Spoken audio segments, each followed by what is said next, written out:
தந்தி TV செய்தி எதிரொலியாக சிவகங்கை மானாமதுரை சிப்காட் வளாகத்தில் கட்டப்பட்டு வந்த மருத்துவ கழிவு சுத்திகரிப்பு ஆலை தற்காலிகமாக மூடப்பட்டுள்ளது.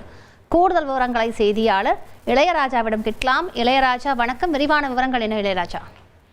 கண்டிப்பாக சிவகங்கை மாவட்டம் மானாமதுரை வளாகத்துக்குள் மருத்துவ சுத்திகரிப்பு ஆலை சிப்காட் வளாகத்தில் கட்டுவதற்காக கடந்த வருடம் பாத்தீங்கன்னா ஒரு கருத்து கேட்பு கூட்டம் நடைபெற்றது. அந்த கருத்து கேட்பு கூட்டத்துல இந்த பகுதி மக்கள் எல்லாமே கலந்து கொண்டாங்க.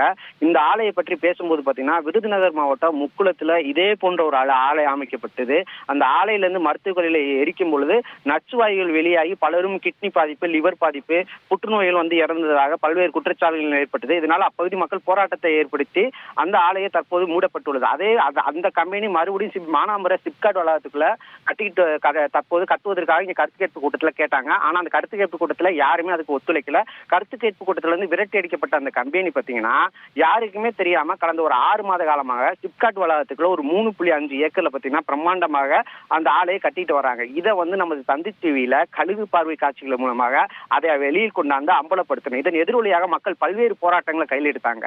இந்நிலையில அந்த போராட்டங்கள் ஒரு வெற்றியாக பாத்தீங்கன்னா தற்போது அந்த ஆலை தற்காலிகமாக மூடப்பட்டுள்ளது. இந்நிலையில அந்த ஆலையை நிரந்தரமாக மூடக்கூடிய மானாமதுரை வட்டாட்சியர் அலுவலகம் முன்பாக அனைத்து கட்சிகள் மற்றும் சுற்றுப்பகுதியில் இருக்க கிராம மக்கள் எல்லாம் சேர்ந்து ஒரு கண்டன ஆர்ப்பாட்டத்தை நடத்தி வராங்க. அந்த கண்டன ஆர்ப்பாட்டத்தில் என்ன சொல்ல வராங்க பாத்தீங்கன்னா, இந்த ஆலையை நிரந்தரமாக மூடவில்லை என்றால் இப்பகுதி மக்கள் நிரந்தரமான ஒரு மிகப்பெரிய ஒரு போராட்டத்தை கையில் எடுப்போம். அந்த போராட்டம் ஜல்லிக்கட்டு ஸ்டெர்லைட் போராட்டத்தை போல இருக்கும், மிகப்பெரிய ஒரு அச்சுறுத்தலா இருக்கும் என்று இப்பகுதி போராட்டம் நடத்துற மக்கள் ஒரு எச்சரித்துள்ளனர். இதனால் இப்பகுதியில் பரபரப்பான சூழ்நிலை ஏற்பட்டு வருகிறது. தொடர்ந்து கண்டன ஆர்ப்பாட்டம் நடைபெற்று வருகிறது.